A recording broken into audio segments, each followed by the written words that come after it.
Hello everyone and welcome back to another theme park obsession video. My name is Dylan and thank you so much for tuning back into the channel. If you're new here, hit that subscribe button and don't forget to click the notification bell because you won't want to miss out on all the new content I have every single week. Today, as you can see, I'm at Universal Studios Hollywood to do a lot of catching up. We have a lot to cover, so how about you and I dive right in.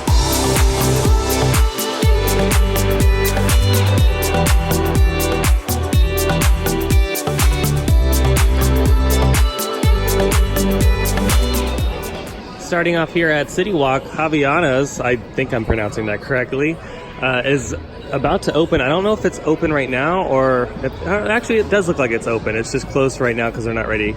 It is pretty early in the morning. But this is the newest shop to open up here at CityWalk. It's located right next to Menchie's. Walking over to It's Sugar, it still looks like they are working on the exterior facade. Not much has changed here since the last time I did a video. And this section up here is still cracked and chipped, so I wonder if they're gonna start working on that soon. Also looks like they're still heavily working on Antojitos. Not really sure when this is supposed to open. I thought it was gonna be open by now, but then again, we all thought that Jurassic World was gonna be open by now, so it looks like this is just another one of those projects that they're still taking their time on and making sure that they get it right. But it does look like they have painted this overhead awning red. It was white for a while, and I'm assuming that was just the primer, and now it looks like that's the final color. All right, and then here's a closer look at Antojitos. So you can see over here on the left that they have, looks like, decreased the size of the fountain that used to be there. And this is probably because they wanted to extend the outside patio seating for the restaurant. So I'm sure it'll be really popular when it opens up very soon. Looks like they're working on some repaving over here across just from the old Angel store. Simple paving job, nothing too crazy. It looks like they've also reprofiled the staircase as well. Alrighty, that's pretty much all the work at CityWalk. Let's head inside the park and check it out. Alrighty, here we go. Wow, June gloom is really strong today, isn't it? Dang. Hopefully it clears up later. Alright, let's get it started here in the upper lot, and let's take a look at the Secret Life of Pets project. So it looks like scaffolding is coming down here on the side because they've fully enclosed this building now. All the stucco looks to be complete, so it matches the other side. Looks like this is going to be the final color, that tannish color. But yeah, so this building is moving along pretty nicely. The only thing they need to finish is just this front section right here, and that just takes a little longer because they're going to do the same as this and just dress it up and make it look all cool. You can kind of tell through the scrims that this facade is going to be very different from the rest of Baker Street. You can see all the windows. I don't know if you guys can see those through the scrims, but it looks like there's going to be a lot of detail. And I wonder if they're going to have animations in those windows, like at night or during the day they'll have sound effects. It'd be kind of neat if they did. Here's another view of the Secret Life of Pets attraction. Again, thinking that this is going to be the entrance. They're still working on a lot of the details here on the facade. This will probably be finished up in the next month or two, which will be nice. And again, on the side of the building, it looks like they have completed the exterior side, so they'll slowly start removing the scaffolding because it looks like the building is fully enclosed. Over here at the Parisian Courtyard, they are working really quickly on this Halloween Horror Nights maze. You can see that they have put up the facade of this attraction, so that's exciting. Not really sure what the facade is going to be. I'll have to look at John Murdy's Twitter account. John Murdy's the creative director for the event, if you guys aren't familiar with him.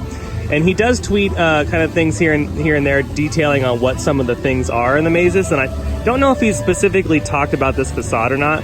But if you guys know, go ahead and comment down below because I kind of forgot what this is supposed to be. Here's another angle of it. And you can see that they have put up all the lumber. So I'm assuming that the layout is complete for this attraction. So now what they're working on is just all the details, the supports to make it pass inspection. And then obviously they'll move on to set dressing and the scenic, so they'll make this facade look all nice and spooky as we approach the Halloween season.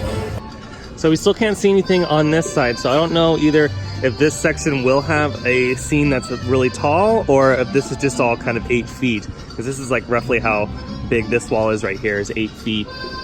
So I don't know, we'll have to see in the next coming weeks if they build these sets taller over here. I don't know, it's gonna be exciting either way. All right, let's take a walk over to the lookout to check out the lower lot for Jurassic World and that rumored Super Nintendo project. All right, so here's a current look at the lower lot. You can see a lot of work continues over at this project next to Transformers. Especially in this area right here, there's a lot of foundation work going on. So I wonder if this is going to be another attraction separate from this one, or what. I don't really know what this is going to be, but it's exciting either way because it looks like this is going to be a huge expansion to the lower lot, especially this particular spot right here. This whole piece right here looks to be one giant building. That's awesome.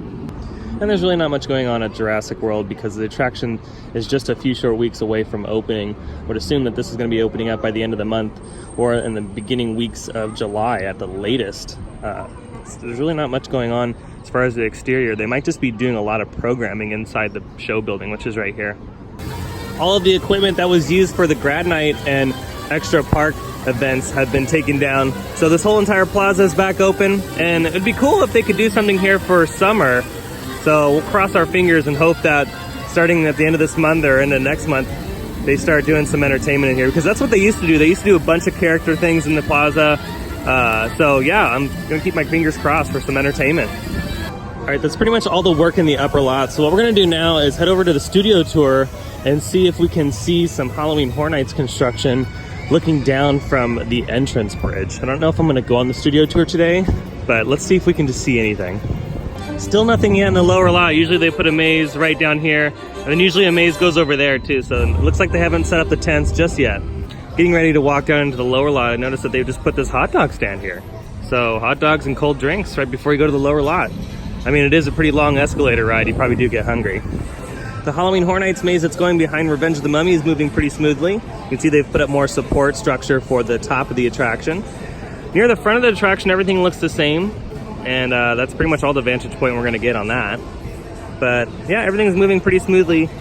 Down here at Jurassic World, you can see a lot of work has been going on here, especially with this building over here. They finished up all the details, all the lighting is on. They've also painted this little stripe down here. They've even put a little address right here too.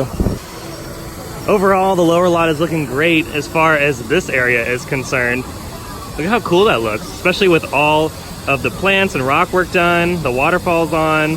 I love this area. It just makes the rest of the lower lot though look completely out of place. So that's the only, I would say, downside to the area, but other than that, everything looks gorgeous. The team did a fantastic job on this. But now that the walls are down, how about we go downstairs and take an even closer look at all the little details. The sound effects they got going on over here are really cool as well. You see they finished the fence over here. They've completely changed that, so it looks way nicer. They have some new signage up here on the Raptor and Counter building. And we have doors 2 and 3. So I don't know if you're gonna be walking inside this or if all of the interaction will happen out here. For those of you that have service animals, they have a nice little service animal area. Well, the hype train is real for this attraction. It just got more exciting now that all the walls are down. I really like the look of this area. It looks so much better than the previous one. Oh wow, I didn't even notice this. This is a step up. So this is completely multi-level, which is fantastic. See, I like when they do this because it just adds texture to the area versus just everything being flat. So now that they've added another level to this going into the gift shop, it's just added a whole new level of texture and environment to the area.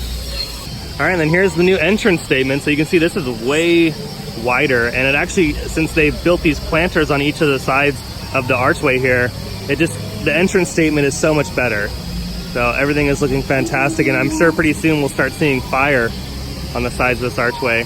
We kind of zoom in a little bit. You can see the sign for the Dino Play area, and I'm assuming that the sign for the attraction, yep, it's right there. The Jurassic Cafe looks to be pretty much complete.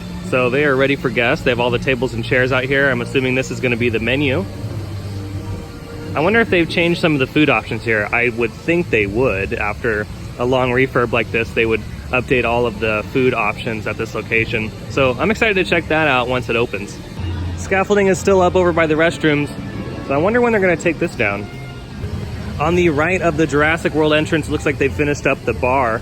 So super excited about that. I'm excited to try some of the new drinks. I don't know if they have non-alcoholic versions. I saw the menu online and I didn't see non-alcoholic beverages, but I'll double check because I may be wrong. If you guys know, go ahead and comment down below, because I'm not really sure, but I will definitely be trying some of the alcoholic beverages. And wow, look at this. Holy guacamole, that is a lot of infrastructure going on here. There's a lot of framing going on. There's some support structure. There's a ton of concrete work. Wow. So when you see this, if you ever come to the park, whenever you come to the park, definitely check this out, because this project is massive. This is so huge. I'm super excited about whatever attraction this is going to be, because whatever it may be, it's on a scale that the park hasn't really seen before. Panning over to the right to the extended Transformers queue, they've actually approached this a lot differently than what I thought they were going to do. I thought they were going to put just a single canopy over the top, but it looks like they have different levels of tarps, similar to the Revenge of the Mummy queue. And it looks like all the lighting is installed. Oh, I don't know, by the looks of it, there's just only a couple more finishing touches and then this will be complete. And again, this will be nice during next month, leading up into the fall when the park does get pretty busy. They'll be using this all the time. Before you and I head back up to the upper lot, I just want to say that I'm not really sure when this is supposed to open. The company still hasn't released an official opening date yet. Rumor mill online says in the next week or two. But again, I'm gonna just kind of hold out until the company says something. And I assure you that they will say something, because I know people plan their vacations. So I just keep an eye out on their Twitter and their social media for an announcement, hopefully soon, because it looks like everything's pretty much complete. Before we head up to the front of the park, I just want to mention that they've added some signage here. The new Mexican restaurant by the Plaza, so that looks really cool. Before, in my last video, I don't remember covering this, so this is pretty new. Oh wow, it's gonna be busy, but I am heading out of here, so I'm gonna swim upstream. And then just because it hasn't been talked about too much, they usually have a Halloween Horror Nights maze here. They haven't started construction on anything in this location yet, if there is going to be a Halloween Horror Nights maze here. They probably won't do that until later on. All right, and before we head out, let's do some more window shopping with Dylan. So they have these cool little sipper cups. Those are neat. Oop, and there's some mugs. They have some new Jurassic World mugs. These are pretty cool. They are $13. They have these cool Jurassic World hats. These are pretty neat. These are 20. No, that can't be 20. Oh yeah, it is $26. Oof. It's kind of pricey, but okay. It's cool though. And here's some cool new t-shirts. This one's like a general overall experience. This one is $25. This is $27, and I'm assuming that's because it has a bigger graphic right here, but that's pretty neat. Secret Life of Pets 2 is now in theaters, and of course, they're gonna have the newest merchandise. It's a cool little plush. I've actually never seen the movie, so I have no idea who these characters are. This character, by the way, is $25. And then, of course, they have this gigantic wall of a bunch of little goodies. They have socks, they have plush toys, sweaters, t-shirts. Just to give you an idea here, with this particular plush, this character is $24.95. Not $96, not $84, $95. Well, I think that's gonna do it for today's update. I hope you enjoyed it. If you did, go ahead and hit that like button. And if you're new here, hit that subscribe button and the notification bell, because you won't want to miss out on all the new content I have every single week. Universal Studios Hollywood is looking fantastic for the summer, and I cannot wait for Jurassic World to be opening up soon. I hope very soon. So I'll keep you guys updated on that potential opening in the next couple weeks. Other than that, I hope you have a beautiful day, and I'll see you next time in the parks. Bye.